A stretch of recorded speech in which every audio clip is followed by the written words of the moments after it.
guys. Hi. Welcome back. We were just talking before we hit the record button about something we're going to talk about in this episode. So welcome back to Emo Tennis. Marco Jimenez, Jim or James Emerson. I like Jim or Coach Emo. Coach Emo.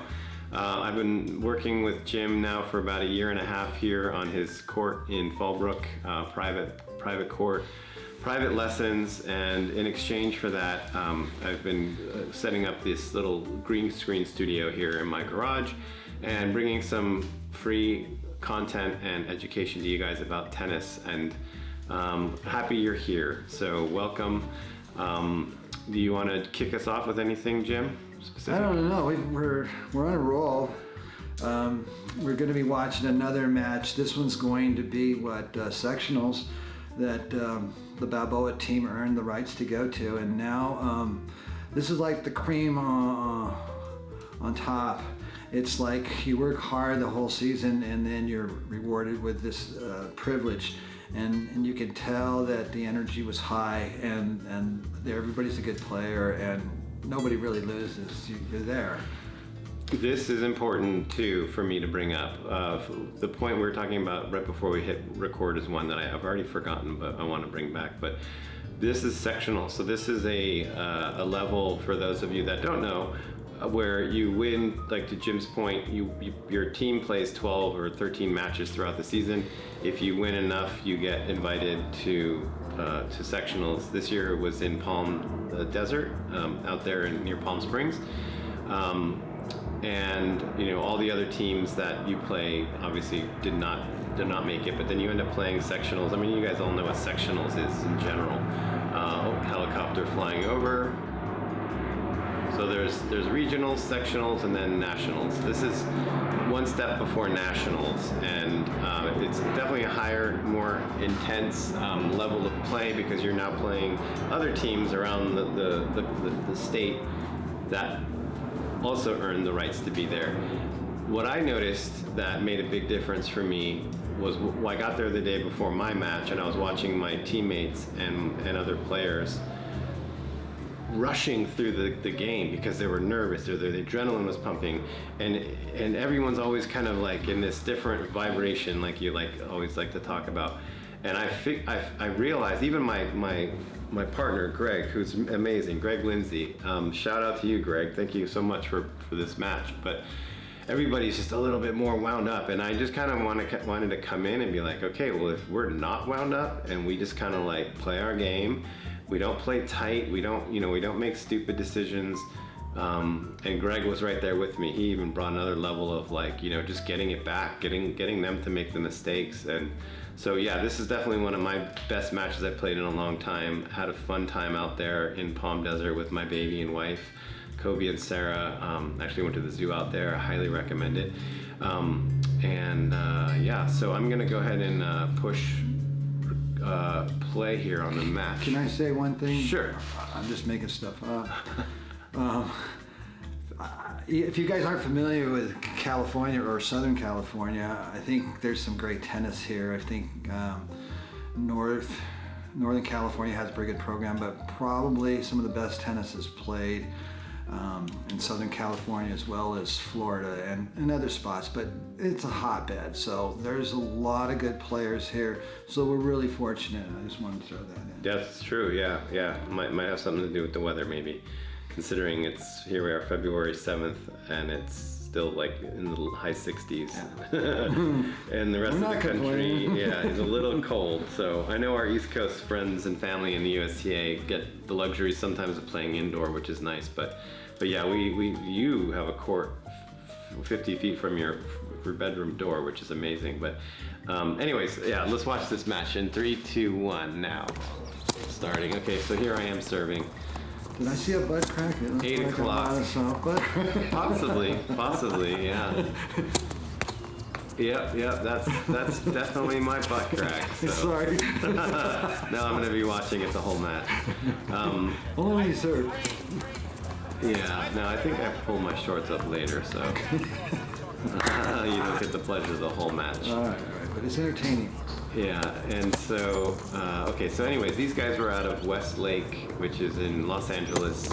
It's actually very near where I think it's called the Henry Fire, a couple weeks ago, where they almost lost their whole community there, but fortunately, neither of these guys lost their house, as Jeff and Roy. Well, I think that's where Query's from. Who? Sam Query. Sam Query? Yeah, Westlake. Oh. Village or whatever. They have a club there. In fact, I had a player on my team in the college. He goes, yeah, I played with him in the 12 and unders. I go, what? You did? He goes, yeah, he was 10, I was 12. He says, well, he's still better than me. And so I didn't really believe him. I mean, he's telling the story to all the guys on the team in the band, right? So, happened to be at Davis Cup in San Diego at the baseball stadium, and there's this tall guy, he's like 6'5", 6'6", and I'm like, oh, hey, can you take a picture with me and my buddies? And then I go, what are you doing here? He goes, I came to watch my son. I go, who's your son? He goes, Sam Query. I go, well, then I can ask you the question. And Sam was, 10, and he knew this kid and knew the family, so they probably were in the same club as these folks. Oh, yeah, okay. Cool. Yeah, I'm not sure where the Westlake Village is, but It's north. It's a nice community, I believe, up in It's pretty rich. Calabasas and that area up there. Yeah. So luckily, these guys did not lose their homes, but they brought a good energy to the match. They were a little bit tight.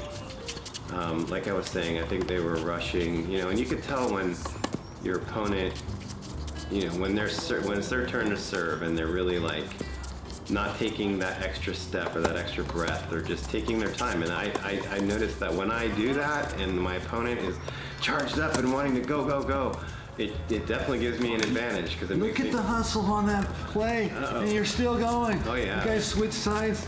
There's some good points here. Oh, this is exciting. Just a little bit out. This is a lot better than in my house. This is really good. I'm not trying to take anything away from this.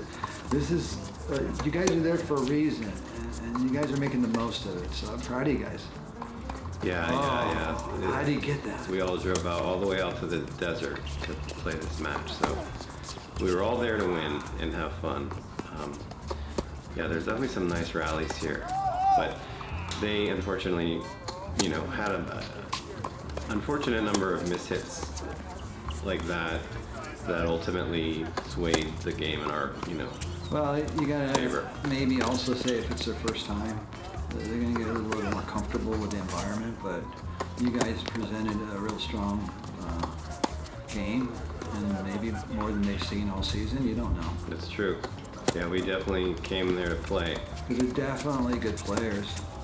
That one, he labeled both the serve and the forehand. Yeah, you gotta get hold of that one. So this idea of being able to play like you guys are is because you guys maintain being in good shape. That's important. You didn't realize how far ahead you are than a lot of other guys your age. Mm-hmm. So I congratulate you guys for doing that. Thank you. Because, to me, growing up, it seemed like my identity was tied around athletics. I wasn't that academic guy. So it's like, if that's what you are, then you demonstrate it and you give it to the world. Yeah. I found out I had a few other talents, but before that, that's all I thought I had. Mm-hmm. Yep, growing up, I was just like you, played every sport really there was. Ran track and field, baseball, football, Built up those basketball. legs, you got that spring in your step, and you take it for granted, but you got to work at it. Hand-eye coordination, really, you learn all that stuff from every sport, really, but tennis was the one that caught my eye, and I was able to accelerate on my own, even though it's a team sport when you're playing. So do you say that's because you really only need one other person to play the sport? Well, I played singles mostly when I was younger too, so I only had myself, and I was the one that was responsible for the win, and obviously my coaches were a huge part of that too, but I was the one in the moment making that decision to serve there, or hit that backhand shot, come to the net, so I guess I wasn't as coordinated with those other sports, and maybe the coaches of those teams saw that and, didn't play me as much as my other friends. So maybe I felt a little bit ashamed and wanted to gravitate towards the sport that I had more control over, basically. Sure did. You know what I mean? Yeah, I mean, you couldn't have said it better. I think that a lot of guys who play group sports, they get stuck because now they're older and they can't do that. So you leverage yourself into a place where you can still play.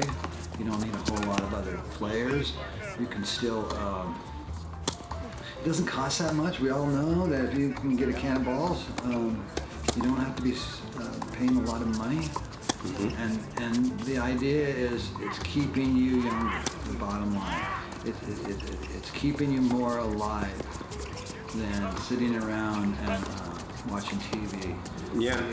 You're interacting in the moment, so You're right. You got to remember there's so many moments out there, and if you can handle most of those moments and be gratified or feel good, well, let's just be honest. You only have to do it 50% of the time. You don't even really have to do it all the time. Mm-hmm. But there's no reason to get discouraged. No reason to feel defeated. Yeah.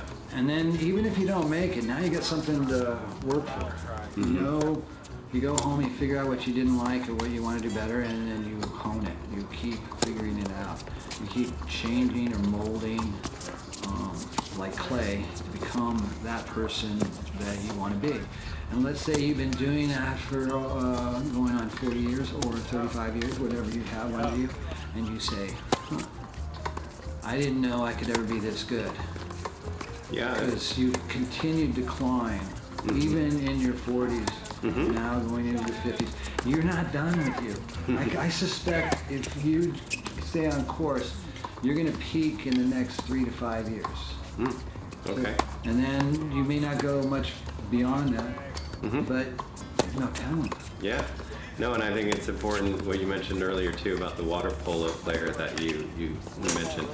Got a lot of guys our age, which is partly why we're doing this channel, is remembering, or telling people that maybe aren't as proficient at tennis yet.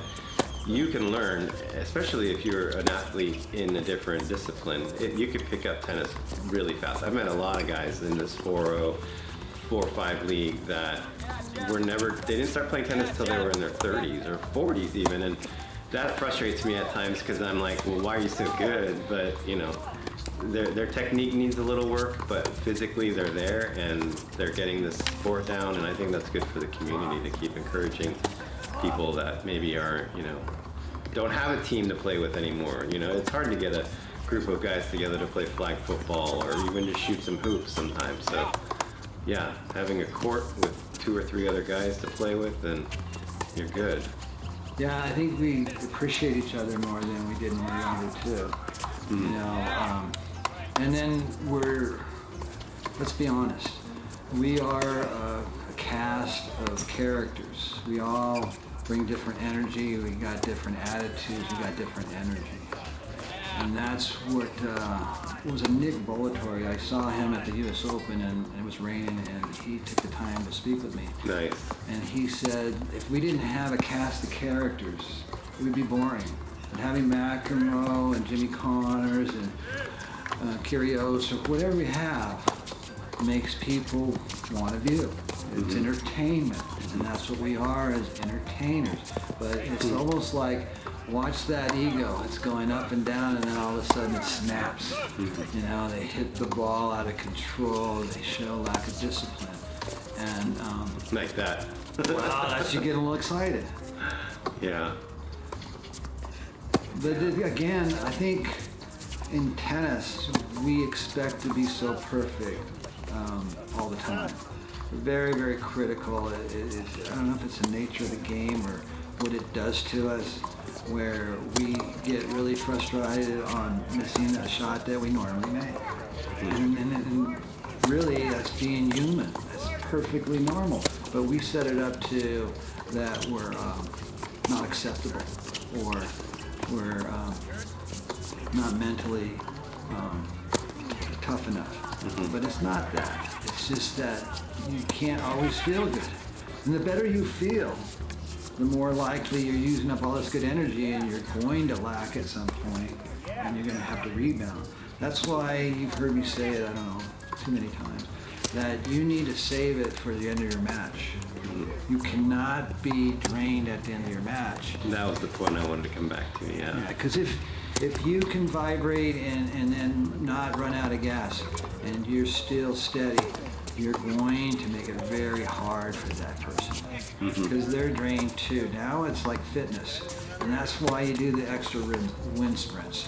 That's why you do those extra bicycle minutes. You know, you do that purposely because you never know. That's great advice, yeah.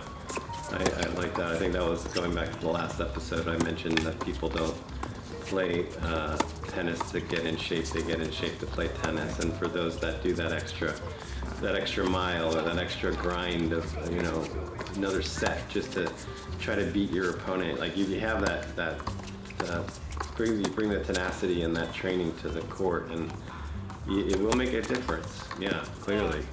You know, we're not all out there, like I said in the last episode, training with a pro coach every day of the week. It's, you know, 1 or 2, maybe sometimes 3 at best chances to play in a week. But it's really like, what makes a difference, I think, is the diet, exercise, discipline, you know, and then mental awareness and all the other fun stuff we're going to talk about on this I want to channel. throw out one more idea if I could. Yeah, time is restricted a lot of times. You don't get to practice as much as you want to. So to me, I try to invite this idea of going into the mind's eye and actually playing some of the points or rehearsing some of the points or some of the feelings that you had while you were playing, and just keep funneling that into the vortex. And really, the body will even light up and feel good just by thinking about it, because you've created this network of thinking good about tennis and inviting it in, and it's going to show up more often. So if you spend 10 minutes rehearsing or remembering a match and all of it, not just the points you won, and actually invite that in and relive it, so to speak, it's almost as if you went out and practiced. I'm telling you that you keep putting stuff like these thoughts into your vortex, it does make a difference. And well, I don't know if I'm living proof of it, but I kind of feel for myself that I could never get to this place had I not rehearsed in my mind and felt good. And then feel bad when I didn't do well and say, that can't happen again. And think about it again. And then all of a sudden it's a stronger signal that that's not what you want. So by having these conversations with yourself, these ideas, really can help you not having to leave the house and leave the family for a couple more hours to go out and practice. I invite that you try that right here, especially him, try it, and then tell me if it works or doesn't work. Okay. Okay, so you promise? Yes, I promise. All right. So, anyways, yeah, there was some good rallies here. Well, I just Yeah. noticed that they are completely playing better, and the rallies are better. Yeah, they had a bit of a second win, but unfortunately it was, for them, it was not enough. And then, you know, we all notice it. When we see the other team let down a little bit, or a player let down, we feed off it, and then we attack them, you know. It's law of nature. My partner Greg said they were getting deflated. They felt deflated. And then a couple points later, I went and I, you know, expanded on that metaphor and said, you know, when you go camping and you think you've deflated your mattress as you're packing up to go, and there's still a little bit of air left, let's get the rest of that air out, is what I said to him. I could get a little competitive, but, you know, just to kind of expand on that concept, you know, you see your opponents are down, what was it, 5-2, 6-2, we won the first set, and then we came out winning the first 3 games. First 3 games of the second set? And then lost 1 game, and we had the confidence. They were deflated, and we just pounced on them. We just kept our heads level and, you know, didn't overplay it, didn't overthink it. And yeah, we did really well, and we won an important match for our team. So then you know, it was fun. We all celebrated after that with the. It's when you do it with a team, the flavor and the feeling, the camaraderie and the joy is over the top. we're like little kids again, on the all-star team or whatever we're doing. Yeah. Yeah, and Kobe and Sarah were there right at the end to kind of witness that experience of joy. So that energy. All of us 40, 50-year-old men just having a good time, releasing some endorphins and loving the fact that we're willing to do this. I want to offer one more thing then. We've all been there where you see maybe somebody's distracted or they're just having a hard time. And I can't count how many times I've done it, but I spoon feed that guy a good shot. And I'll do it. And if he hits it, I'll hit it back to him again. In fact, try to create a rally between him and I, 4 or 5 shots, just to get his vibe up, get his confidence up, and then everybody enjoys the fact that that person's playing better. So we're not professionals, we're not making money at it. So the next time you see somebody suffering or showing lack of confidence, lack of energy, and you take the time to be generous to that player, it's good for the soul of tennis. Let's say you're giving back in an honorable way. And sure, maybe your partner's a little bit irritated with you, but I say, do it anyway. Hope he's not mad at me. No, I know. I like that. And I find that, maybe I just kind of become a little more complimentary of a shot just to keep their spirits up. Say, great serve, great shot. Because, we're going to make mistakes too. But, maybe that day we showed up and we were destined for victory, and being gracious and kind to your opponent, I think, has always been part of the sport of tennis. I think ultimately to most sports, but I think a little more so in tennis. At least that's my illusion of the sport. I know that we run into a lot of poor sports in this. It's not an illusion game, but yeah. Can I share a quick one with you? Sure. Yeah, and then we'll close it up. Yeah. Yeah, I was in my. I'd say I was in my 30s, and I was down at a little club in Pico Rivera, and I was from down in. This wasn't my area, but I went down there and I met this club leader, which I call Tom Sanchez, that's his name. He had an energy and a love for the game that I rarely see. He wanted everybody to love the game like he did, and he gave with all his heart. And he's so positive. And I would play with the advanced players or whatever, and I enjoyed going there. I had friends. And it was more like a family, but one day Tom calls me out. He says, "Hey, Jim, come over here." I'm like, "Yeah, I'm like away from my family. I'm kind of having fun. You're kind of like calling me out." And he goes, "Hey, listen, I want you to talk to these kids." I go, "What?" There's 6, 10 kids there, probably all under the age of 12 or 10. And he says, "Didn't you play tennis in the Navy? And didn't you win tournaments in the Navy? And didn't you play tennis overseas?" And I was like, "Well, maybe I did, but what's the big deal?" And he says, "These children here don't know about that stuff." He goes, "I want you to explain to them all the things that you did." And I was like embarrassed and confused, but I realized he was asking me to give back to the game. And I had never been that person to really give back to the game. I was a taker, and I was entitled, and I was all full of myself.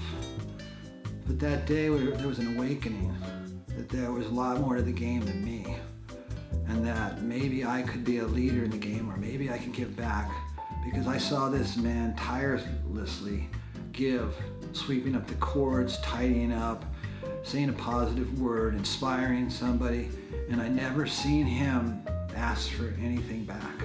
And I remember the one time I won a tournament over at Lakewood, a doubles tournament of my company, and I got $50. I took it over to him so his wife and him could go out.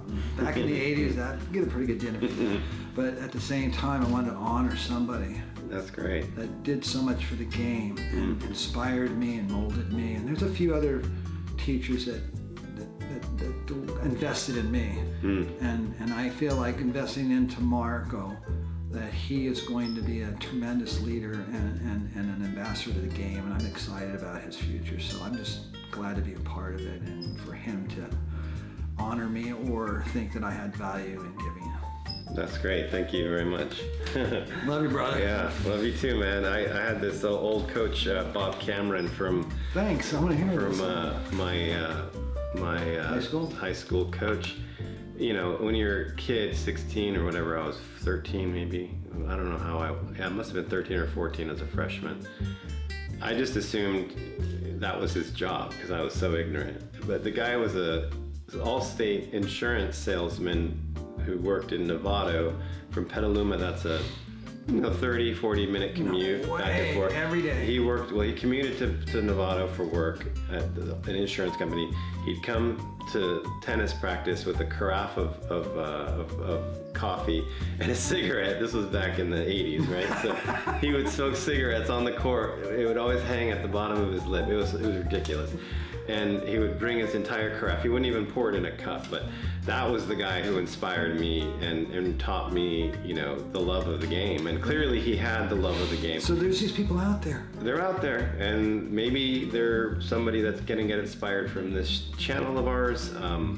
I don't know. Hopefully that's kind of the point of us doing this. But yeah, he was a good guy. Unfortunately, I tried to look him up a couple of years ago. I was driving through town, and he had unfortunately passed on. But shout out to you, Bob, up there, if you're watching this. I say he's living in this cavity over here. Maybe. He planted some seeds over here. Yeah.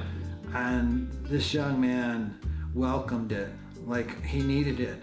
Like he soaked it up because it nourished his soul. And Yeah. now look at him today.